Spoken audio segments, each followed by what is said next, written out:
आप सभी को नमस्कार। उम्मीद करता हूं आप सब बहुत अच्छे से होंगे और आपकी तैयारी विधिवत सही दिशा में चल रही होगी।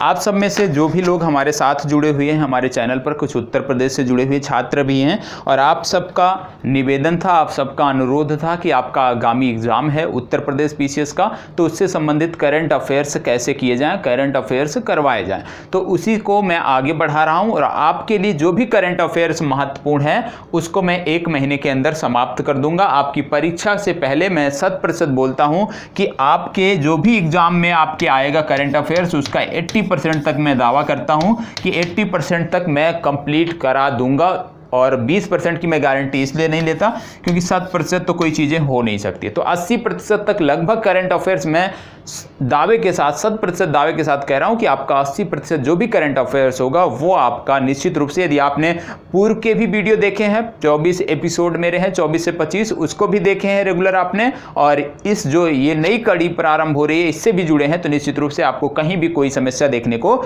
नहीं मिलेगी। चलिए तो बात कर लेते हैं। आज सबसे पहली जो क्लास है आज यूपी के बजट से संबंधित है, क्योंकि बजट से संबंधित प्रश्न पूछे जाते हैं। तो यूपी के बजट में जो कुछ महत्वपूर्ण बिंदुओं पर चर्चा की गई है, महत्वपूर्ण बिंदुओं को उल्लेखित किया गया है, उसके बारे में आज हम देखेंगे। और कल से जब भी आपको वीडियो मिलेगी वो यूपी स्पेशल की मिलेगी। तो सबसे पहले आज हम देखेंगे कि यूपी का बजट कितना था। यूपी का जो बजट था वो था 5,12,860 करोड़ 72 लाख रुपए। कितने का था? 5,12,860 करोड़ 72 लाख का बजट था। और ये जो बजट था उत्तर प्रदेश के इतिहास का अब तक का सबसे बड़ा बजट था। और इसको प्रस्तुत किसने किया था? हमारे वित्त मंत्री जो यूपी के हैं, कौन है? सुरेश खन्ना जी ने प्रस्तुत किया था। तो यूपी के वित्त मंत्री कौन है? सुरेश खन्ना। ये भी आपको पता होना चाहिए। और बजट में सबसे पहली बात जो मैं आज करने जा रहा हूं वो करने जा रहा हूं एक्सप्रेस वे की। ठीक है, यूपी के बजट में कुछ एक्सप्रेस वे की चर्चा की गई है। तो सबसे पहले एक्सप्रेस वे जो हैं ये आपके लिए महत्वपूर्ण हो जाते हैं। सबसे पहले इसमें बोला गया है पूर्वांचल एक्सप्रेस वे के बारे में। क्या है? Purvanchal express way. अब एक्सप्रेस वे से संबंधित क्या पूछा जा सकता है? सबसे पहला प्रश्न कि भाई जो एक्सप्रेस वे है ये किसको जोड़ता है? तो जो पूर्वांचल एक्सप्रेस वे है ये आपको जोड़ता है, लखनऊ को गाजीपुर से जोड़ता है। ठीक है, लखनऊ को गाजीपुर से जोड़ता है और गाजीपुर से जोड़ता है। और गाजीपुर के ही एक विधायक हैं, गाजीपुर से संबंधित हैं, आप सबने नाम सुना होगा, मुख्तार अंसारी। वो लगातार चर्चा में है, उनकी जो संपत्तियां हैं उस पर कार्रवाई की जा रही है उत्तर प्रदेश राज्य सरकार द्वारा। तो ये जो रीजन है ये चर्चा में है और यहां से प्रश्न बन सकते हैं। ठीक है, तो पूर्वांचल एक्सप्रेस वे किसको जोड़ता है? लखनऊ को गाजीपुर से जोड़ता है या गाजीपुर को लखनऊ से जोड़ता है। टोटल इसकी जो लंबाई है वो 314 किलोमीटर है। दूसरी बात, अब ये जो पूर्वांचल एक्सप्रेस वे बन रहा है लखनऊ को गाजीपुर से जोड़ेगा, लेकिन इसमें कुछ अन्य शहर हैं जिनको लिंक किया जाएगा। ठीक है, जैसे गोरखपुर शहर है आपका, गोरखपुर शहर को पूर्वांचल एक्सप्रेस वे से लिंक किया जाएगा। किसके माध्यम से? गोरखपुर एक्सप्रेस वे लिंक परियोजना के बारे में, या आप कह सकते हैं Gorakhpur link express way. Gorakhpur link express way के माध्यम से गोरखपुर को पूर्वांचल एक्सप्रेस वे से जोड़ा जाएगा। दूसरी बात, एक शहर है आपका बलिया, तो बलिया लिंक एक्सप्रेस वे के माध्यम से बलिया को भी पूर्वांचल एक्सप्रेस वे से जोड़ा जाएगा। यह भी आपको पता होना चाहिए। और बलिया इसलिए आपको याद रखना है कि प्रधानमंत्री उज्ज्वला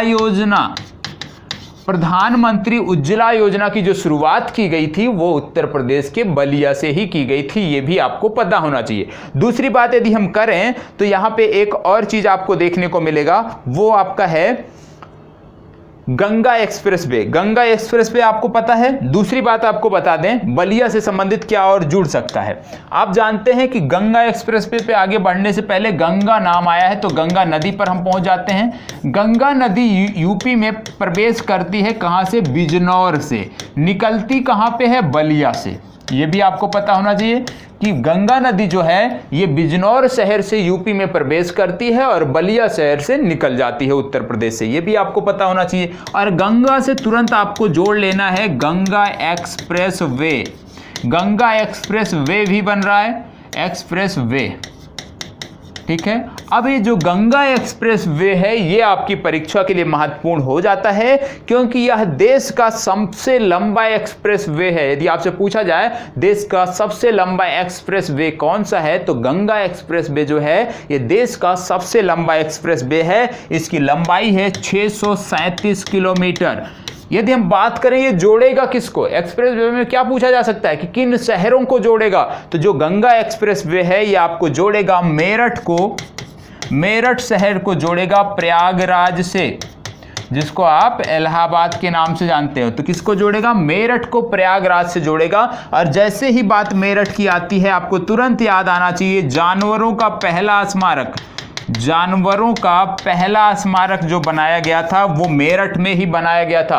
हमारी सेना के लिए बहुत सारे जानवर कार्य करते हैं, जैसे बोझा ढोने के लिए आप जानते हैं याक का भी प्रयोग किया जाता है, कुत्तों का भी प्रयोग किया जाता है बम को पता लगाने के लिए और विविध कार्रवाइयों में। तो इस प्रकार के जो भी जानवर होते हैं जो सेना प्रयोग में लाती है तो उनके लिए एक स्मारक बन रहा है, कहां पे, मेरठ में। ये भी आपको पता होना चाहिए, ठीक है। अब यदि हम बात करें मेरठ की, जानवरों की हमने बात कर लिया, तो यहीं से आप एक चीज और देख लीजिएगा कि यूपी से शुरू हुआ था राष्ट्रीय पशु रोग नियंत्रण कार्यक्रम।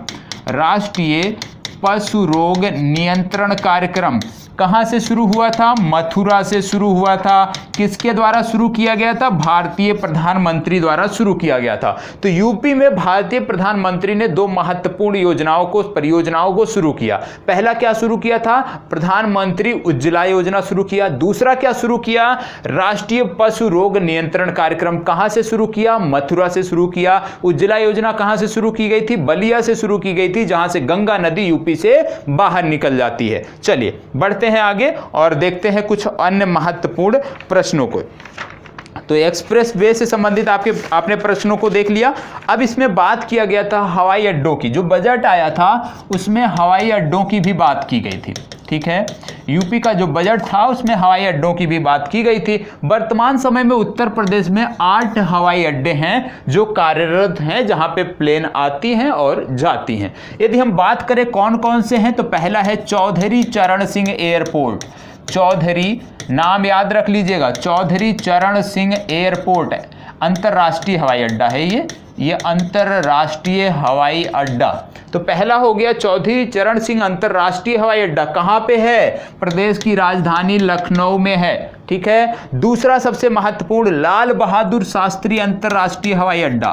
लाल बहादुर शास्त्री अंतर्राष्ट्रीय हवाई अड्डा कहां पे है, वाराणसी में है, जिसको आप बोलते हैं बाबतपुर। बाबतपुर वाराणसी से 20 किलोमीटर है, तो बाबतपुर में है लेकिन वाराणसी में ही माना जाता है। तो लाल बहादुर शास्त्री अंतर्राष्ट्रीय हवाई अड्डा भी कहां पे है, बाबतपुर वाराणसी में।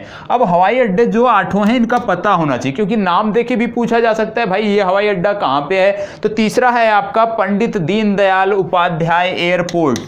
पंडित दीनदयाल उपाध्याय एयरपोर्ट कहां पे है, ये आपको देखने को मिलेगा आगरा में। तो आगरा का जो हवाई अड्डा है उसका नाम है पंडित दीनदयाल उपाध्याय हवाई अड्डा। चौथा हवाई अड्डा है गणेश शंकर विद्यार्थी एयरपोर्ट। गणेश शंकर विद्यार्थी एयरपोर्ट कहां पे है, ये कानपुर में है। तो कानपुर का जो हवाई अड्डा है उसको बोलते हैं गणेश शंकर विद्यार्थी एयरपोर्ट। इसके बाद आपको पता चलेगा अगला महायोगी गोरखनाथ। यहां से तो सब समझ ही गए होंगे, महायोगी गोरखनाथ हवाई अड्डा। गोरखनाथ हवाई अड्डा कहां पे है, गोरखपुर में है। गोरखपुर कहां पे है, जहां से योगी आदित्यनाथ जी सांसद हुआ करते थे। अगला है हिंडन एयरपोर्ट। हिंडन एयरपोर्ट कहां पे है, गाजियाबाद में है, ठीक है। गाजियाबाद। और लास्ट आपको दो देख याद रखना है, एक है प्रयागराज एयरपोर्ट, प्रयागराज एयरपोर्ट, अगला है बरेली एयरपोर्ट। तो 8 हवाई अड्डे ये हैं जो कार्यरत हैं, जो कार्य कर रहे हैं, सक्रिय हैं। पहला चौधरी चरण सिंह हवाई अड्डा लखनऊ, दूसरा लाल बहादुर शास्त्री अंतर्राष्ट्रीय, ये दोनों अंतर्राष्ट्रीय हवाई अड्डे हैं लखनऊ और वाराणसी के। बाकी के जो अन्य हैं ये सिर्फ और सिर्फ राज्य स्तर के हैं। तीसरा आपका है पंडित दीनदयाल उपाध्याय एयरपोर्ट आगरा, चौथा है गणेश शंकर विद्यार्थी एयरपोर्ट कानपुर, चौथा महायोगी गोरखनाथ हवाई अड्डा गोरखपुर, इसके बाद आपका आ गया 6वां हिंडन एयरपोर्ट गाजियाबाद, और यदि हम देखें 7वां तो प्रयागराज एयरपोर्ट प्रयागराज या इलाहाबाद, और लास्ट में बरेली एयरपोर्ट आपका है बरेली। और इसमें बात किया गया था कि उड़ान योजना के तहत 11 नए हवाई अड्डे बनाए जा रहे हैं। किस योजना के तहत? उड़ान योजना। क्या थी? उड़ान योजना थी उड़े देश का आम नागरिक, उड़े देश का आम नागरिक, ये आपको पता ही होगा। तो उड़ान योजना के तहत उत्तर प्रदेश में 11 नए हवाई अड्डे बनाए जा रहे हैं, जिनमें यदि हम बात करें प्रमुख है तो आपका है अयोध्या का हवाई अड्डा, अयोध्या में आपका हवाई अड्डा बन रहा है।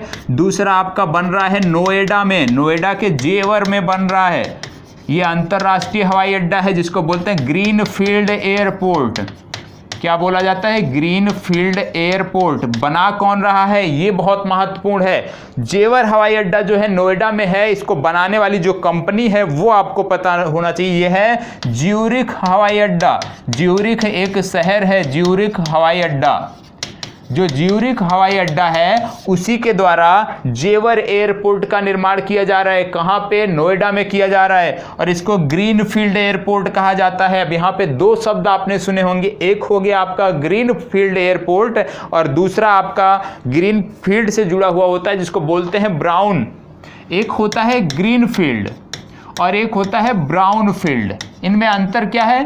ब्राउन फील्ड एयरपोर्ट का मतलब हो गया कि जो हवाई अड्डा पहले से था उसी का अपग्रेड करके, उसी को आधुनिक करके आगे हम बढ़ा रहे हैं, क्रियाशील कर रहे हैं। ग्रीन फील्ड का मतलब हो गया कि वहां पे कुछ भी नहीं था, मतलब प्रारंभ से निर्माण हो रहा है, उसको आप बोलते हैं ग्रीन फील्ड एयरपोर्ट। तो जो नोएडा का जेवर में बन रहा है वो है ग्रीन फील्ड एयरपोर्ट। बनाने वाली कंपनी कौन सी है? ज्यूरिख हवाई अड्डा। ज्यूरिख जो एयरपोर्ट है उसी के द्वारा इसका निर्माण किया जा रहा है। ठीक है, तो ये आपको पता हो गया कि कहां कहां बन रहा है। और दूसरी बात, अभी आपने देखा था लाल बहादुर शास्त्री एयरपोर्ट कहां पे है?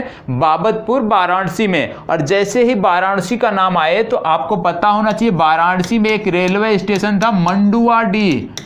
जो मंडुआडीह रेलवे स्टेशन था इसका नाम बदल कर दिया गया है बनारस। ये भी आपको पता होना चाहिए कि भाई बनारस किस स्टेशन का नाम रखा गया है। तो मंडुआडीह एक स्टेशन था, बनारस शहर के अंतर्गत ही था, उसका नाम बदल कर अब कर दिया गया है बनारस। ये आपको पता होना चाहिए।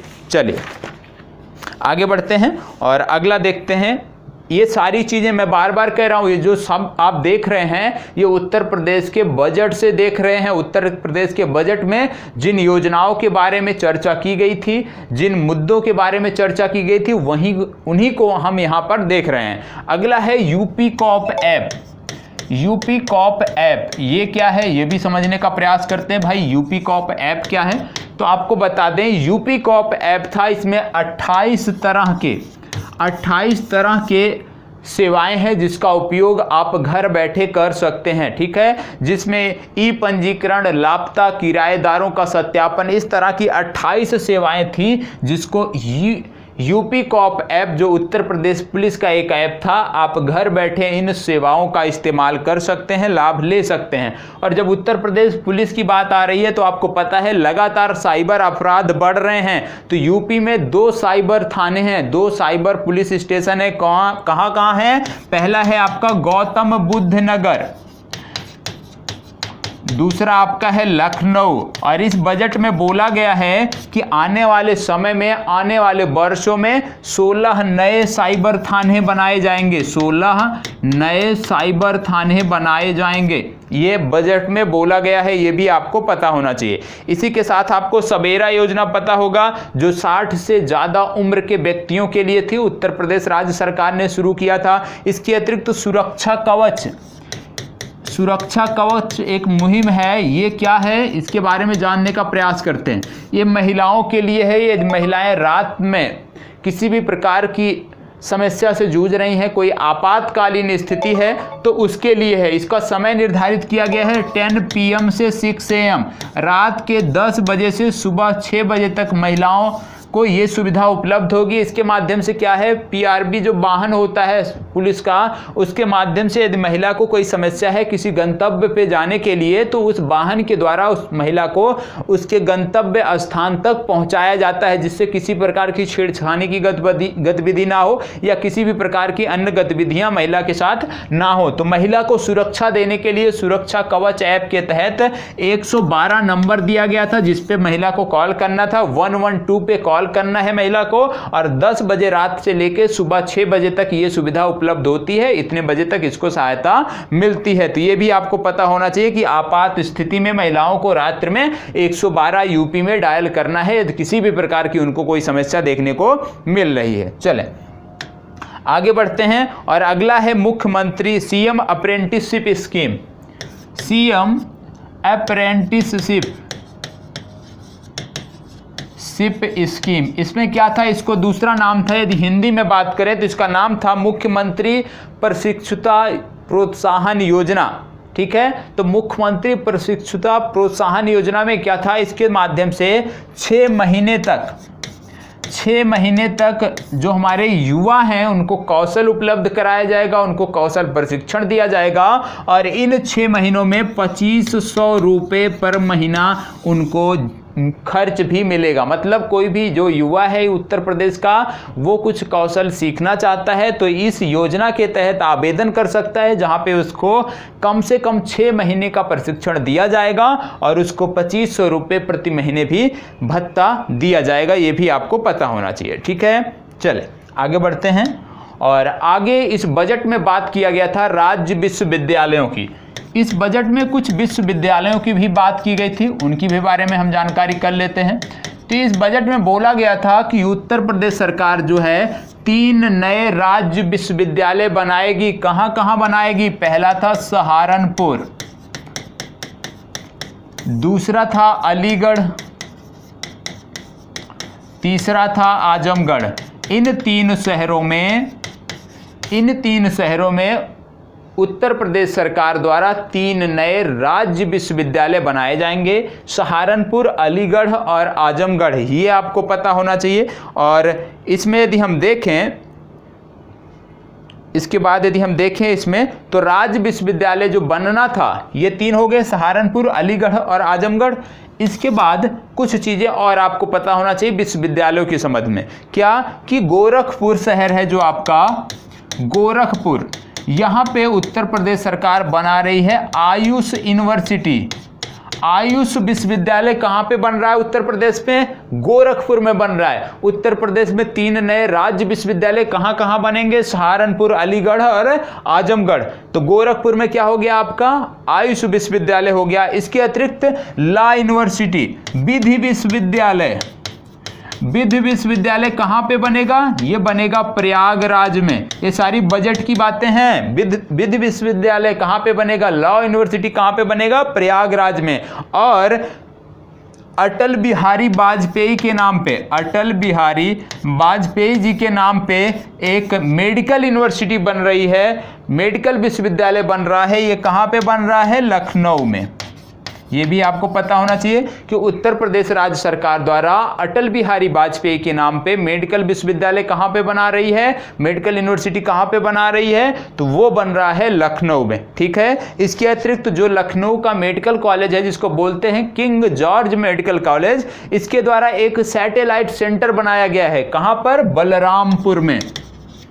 तो यूपी के बलरामपुर में किंग जॉर्ज मेडिकल कॉलेज द्वारा एक सैटेलाइट सेंटर की स्थापना की गई है, ये आपको पता होना चाहिए। ठीक है, तो विश्वविद्यालय से संबंधित इतनी महत्वपूर्ण चीजें थी, एक बार मैं फिर से रिपीट कर दे रहा हूं और आपसे अनुरोध करता हूं कि ये रट जानी चाहिए। सबसे पहली बात, उत्तर प्रदेश की सरकार इस बजट के अनुसार आगामी वर्षों में 3 नए विश्वविद्यालय स्थापित करेगी राज्य स्तर के, पहला सहारनपुर, दूसरा अलीगढ़, तीसरा आजमगढ़।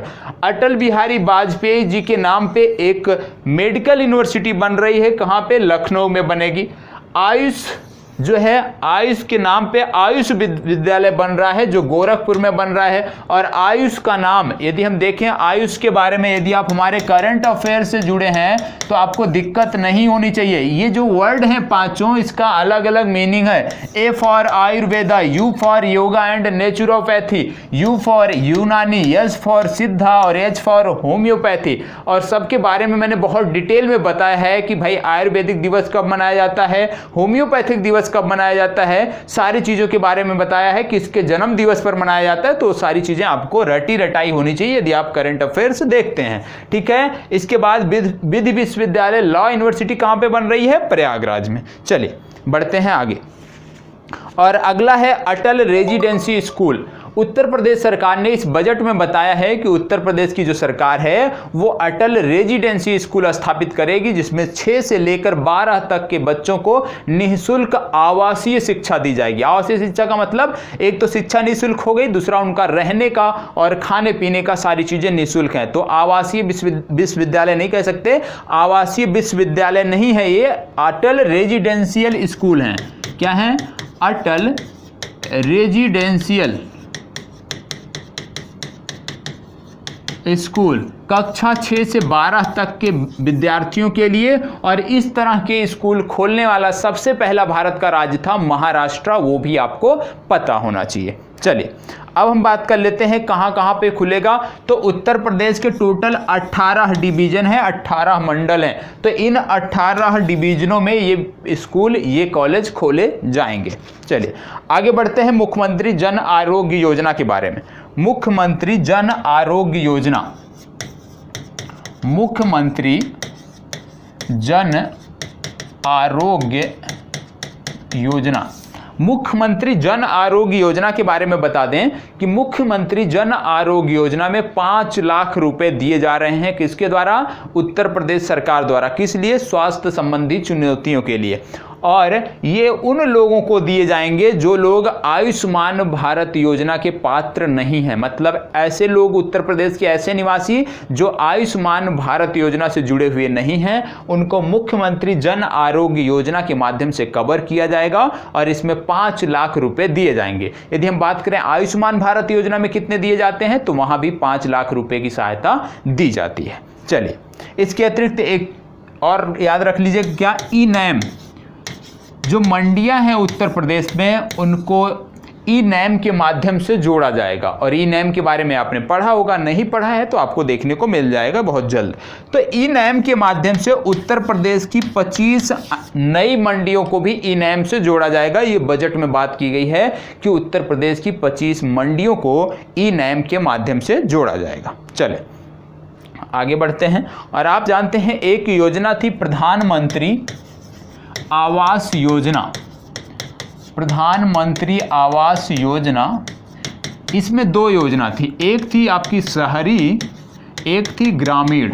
याद रखिएगा, प्रधानमंत्री आवास योजना में जो ग्रामीण योजना थी, मतलब प्रधानमंत्री आवास योजना ग्रामीण में सर्वश्रेष्ठ प्रदर्शन करने वाला जो राज्य है भारत का, वो आपका है यूपी।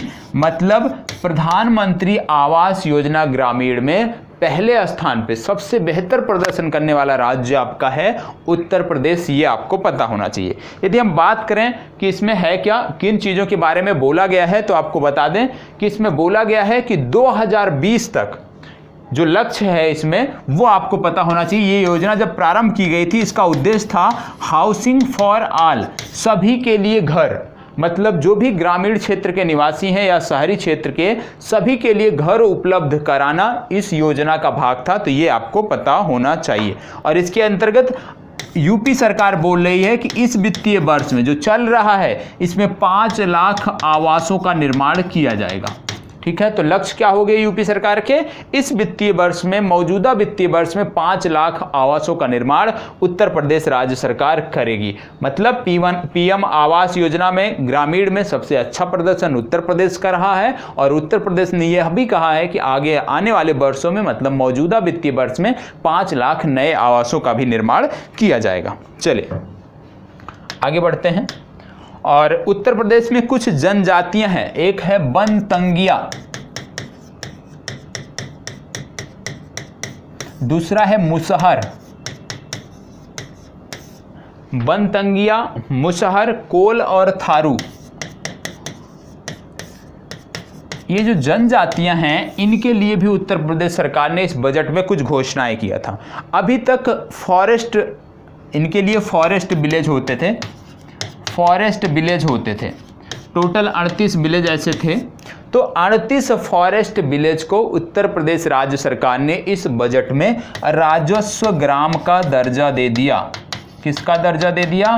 राजस्व ग्राम का दर्जा दिया। तो याद रखना है कि उत्तर प्रदेश राज्य सरकार द्वारा मौजूदा बजट में 38 फॉरेस्ट विलेज को राजस्व ग्राम का दर्जा दिया गया। इससे क्या होता है, जो फॉरेस्ट विलेज होते हैं वहाँ पे आप, जो भी वहाँ पे जनजातियाँ रहती हैं वो पक्के, जो आपके ईंट का प्रयोग नहीं कर सकती मकानों में, सड़क वहाँ पे नहीं बन सकता, अस्पताल नहीं बन सकता, स्कूल, मतलब किसी भी प्रकार की जो मूलभूत आवश्यकताएं हैं वो चीज़ें वहाँ पे स्थापित नहीं की जा सकती हैं। और इन्हीं जनजातियों को मुख्य, यदि हम देखें भारत के जो भी निवासी हैं, भारत के जो मध्यम वर्ग हमारा है, जो हमारा कृषक वर्ग है, जो सुविधाएं उसको उपलब्ध हैं, वही सुविधाएं जनजातियों को उपलब्ध कराने के लिए इन फॉरेस्ट विलेज को राजस्व ग्राम में तब्दील किया गया। संख्या की बात करें तो टोटल 38 फॉरेस्ट विलेज को राजस्व ग्राम का दर्जा दिया गया है। अब यहाँ पे क्या होगा, जैसे आप जानते हैं प्रधानमंत्री आवास योजना ग्रामीण में उत्तर प्रदेश का प्रदर्शन सर्वश्रेष्ठ रहा।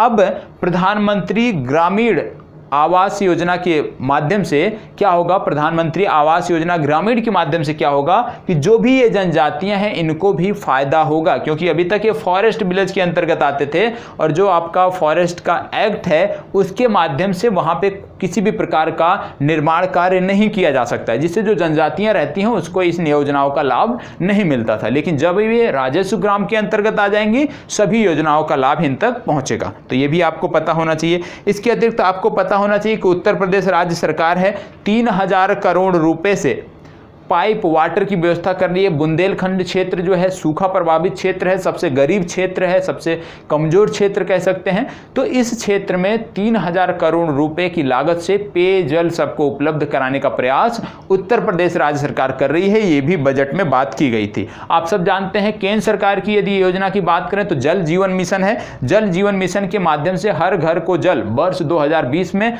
हर घर को जल उपलब्ध कराना जल जीवन मिशन का, वर्ष 2024 तक लक्ष्य है। वर्ष 2024 तक हर घर को टैप से जल उपलब्ध कराना जल जीवन मिशन का लक्ष्य है। और उसी प्रकार का लक्ष्य उत्तर प्रदेश राज्य सरकार ने रखा है। जो बुंदेलखंड क्षेत्र है वहां पे 3000 करोड़ रुपए की लागत से पेयजल की उपलब्धता सुनिश्चित कराई जा रही है। ठीक है, बुंदेलखंड का क्षेत्र यदि हम देखें तो मध्य प्रदेश से सीमा साझा करता है। मध्य प्रदेश के 7 जिले और उत्तर प्रदेश के 7 जिले उस बॉर्डर पे रखते हैं। मतलब बुंदेलखंड का जो पूरा रीजन है उसका कुछ रीजन मध्य प्रदेश में पड़ता है, कुछ उत्तर प्रदेश में पड़ता है। उत्तर प्रदेश में जो रीजन पड़ता है उसमें 7 जिले आते हैं उत्तर प्रदेश के। मध्य प्रदेश का जो रीजन है वहां पर भी 7 जिले आते हैं। पहले 6 होते थे लेकिन निवाड़ी 52वां जिला बना था मध्य प्रदेश में। इसके बाद से 7 जिले उस रीजन में आपको देखने को मिलते हैं।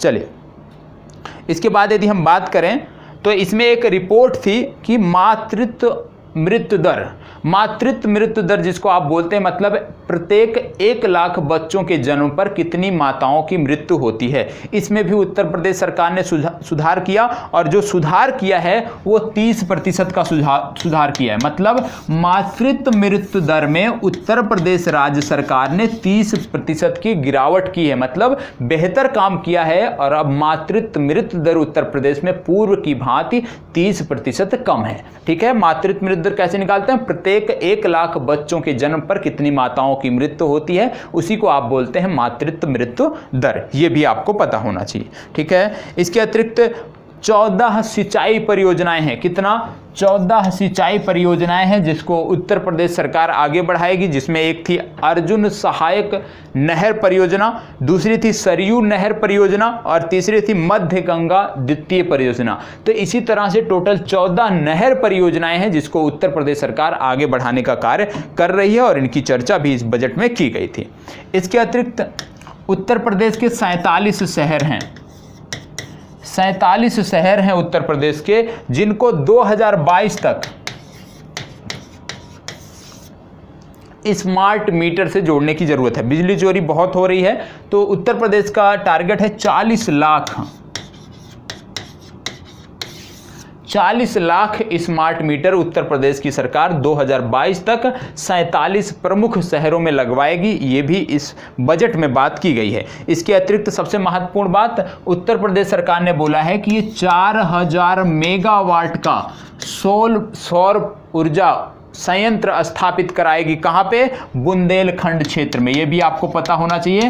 पूछा जा सकता है कि उत्तर प्रदेश राज्य सरकार द्वारा किस क्षेत्र में 4000 मेगावाट का सौर ऊर्जा संयंत्र स्थापित कराया जाएगा, कहां पे होगा? यह आपको बुंदेलखंड क्षेत्र में देखने को मिलेगा। और आपको पता होगा नवीकरणीय ऊर्जा का लक्ष्य भारत सरकार का कितना है? तो 175 गीगावाट भारत सरकार का लक्ष्य है, जिसमें से 175 गीगावाट में 100 गीगावाट आपका है, ये आपका हो गया सौर ऊर्जा से, 100 गीगावाट आपका हो गया सौर ऊर्जा से, 60 गीगावाट आपका हो गया पवन ऊर्जा से, और बाकी के जो बचते हैं आपके 15 गीगावाट, इसमें आपके अन्य प्रकार से नवीकरणीय प्रकार से, जैसे समुद्र की जलधाराओं से बात हुई थी बिजली बनाने की। इसके अतिरिक्त यदि हम देखें तो आप कह सकते हैं जो गर्म जल के स्रोते होते थे उनके माध्यम से बिजली बनाने की बात की गई थी। तो 15 गीगावाट में विविध तरीके हैं, लेकिन जो 100 गीगावाट है इसमें सौर ऊर्जा के माध्यम से,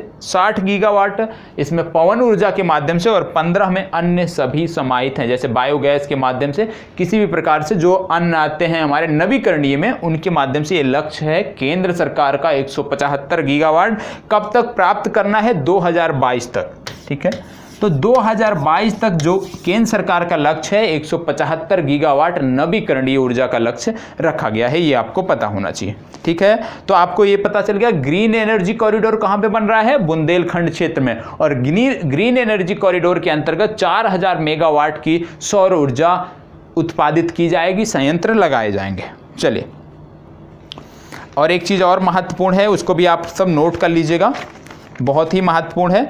यूपी सरकार ने बताया है कि जो पीएम आवास योजना था, प्रधानमंत्री आवास योजना की अभी हमने बात किया था, तो प्रधानमंत्री जो आवास योजना है इसके अतिरिक्त क्या होता था, जो हमारे एक प्रकार से कह लीजिए इसमें क्या था कि जो हमारे निःशक्त जिसको आप बोलते हैं, या विकलांग जिसको आप बोलते हैं, मूकबधिर जिसको बोलते हैं, इस श्रेणी को अभी तक क्या किया जाता था, इस योजना में 3% आवंटन किया जाता था। लेकिन ऐसे श्रेणियों के लिए ये आवंटन की सीमा बढ़ाकर 5% कर दिया है यूपी सरकार ने, ये भी आपको पता होना चाहिए। मतलब पीएम आवास योजना के अंतर्गत अभी तक जो आवंटन होता था आवास का, उसमें निःशक्त जो हमारे होते हैं, सख्त निःशक्त बोलते हैं, वर्ग को जो है 3% आवास दिए जाते थे, लेकिन अब इसको कर दिया गया है 5%। सरल शब्दों में समझें तो दिव्यांग जो वर्ग है हमारा, दिव्यांग वर्ग को जो पीएम आवास योजना के अंतर्गत पहले लाभ दिया जाता था वो 3% दिया जाता था, अब इनको बढ़ाकर 5% उत्तर प्रदेश सरकार ने कर दिया है। ये भी आपको पता होना चाहिए, ये बजट में चर्चा की गई है, बजट से संबंधित ही बातें अभी तक हो रही हैं। ठीक है, इसके अतिरिक्त यदि हम देखें तो रीजनल रैपिड ट्रांसपोर्ट सिस्टम बन रहा है। Regional rapid transport system Uttar Pradesh में बन रहा है, किसको जोड़ेगा? मेरठ को दिल्ली से जोड़ेगा। Regional rapid transport system Delhi को जोड़ेगा मेरठ से, ये आपको पता होना चाहिए। सेवा सर्विस ट्रेन शुरू की गई थी। सेवा सर्विस ट्रेन में क्या था कि बड़े शहरों को छोटे शहरों से जोड़ना। यदि हम बात करें पहली जो ट्रेन चली किन दो शहरों के बीच चली, तो पहली जो ट्रेन चली वो दिल्ली से शामली के बीच चली। तो सेवा ट्रेन जो है, सेवा सर्विस ट्रेन का उद्देश्य क्या है? बड़े शहरों को छोटे शहरों को जोड़ना, और जो ये ट्रेन पहली चली वो दिल्ली से शामली तक चली थी। ठीक है, इसके अतिरिक्त इस बजट में बात की गई है कानपुर मेट्रो की बात की गई है, इलाहाबाद मेट्रो की बात की गई है, गोरखपुर मेट्रो की बात की गई है, आगरा मेट्रो की बात की गई है। तो बजट में विभिन्न मेट्रो के बारे में भी बात की गई है, लेकिन ये आपके लिए महत्वपूर्ण नहीं है। ठीक है, चलें। इसके अतिरिक्त यदि हम देखें तो तुलसी स्मारक भवन है, ये आपको याद रखना है। तुलसी स्मारक भवन पूछा जा सकता है कि तुलसी स्मारक भवन कहाँ पे है। तो जो तुलसी स्मारक भवन है ये अयोध्या में है और इसका जीर्णोद्धार कराने के लिए उत्तर प्रदेश सरकार ने 10 करोड़ रुपए दिए हैं। ठीक है, तो तुलसी स्मारक भवन के जीर्णोद्धार के लिए उत्तर प्रदेश सरकार ने 10 करोड़ रुपए दिए हैं और ये जो तुलसी स्मारक भवन है ये आपको देखने को कहां मिलेगा? अयोध्या में देखने को मिलेगा। इसी तरह से वाराणसी में सांस्कृतिक केंद्र की स्थापना के लिए 180 करोड़ दिए गए हैं। वाराणसी में सांस्कृतिक केंद्र की स्थापना के लिए 180 करोड़ रुपए दिए गए हैं। तो बजट से संबंधित जो मोटा मोटा था वो हमने देख लिया है। ठीक है, यदि कुछ चीजें बची होंगी तो जो दूसरी वीडियो हमारी आएगी उसमें हम जोड़ लेंगे और बता देंगे। ठीक है, तो आपको क्या करना है कि अब तैयारी विधिवत करनी है, करंट अफेयर्स आपको विधिवत ढंग से करना है और मैं दावे के साथ कहता हूं 80% आपके प्रश्न यहां से हो जाएंगे, परेशान होने की जरूरत नहीं है। ठीक है, यदि आपको नहीं मिल रहा है सोर्स तो परेशान होने की जरूरत नहीं है। तो अपनी चर्चा को यहीं पे विराम देते हैं, फिर मिलेंगे। तब तक के लिए इसी प्रकार हमारे साथ बने रहें और यदि पहली बार देख रहे हैं तो प्लीज लाइक, शेयर और कमेंट अवश्य करें। धन्यवाद।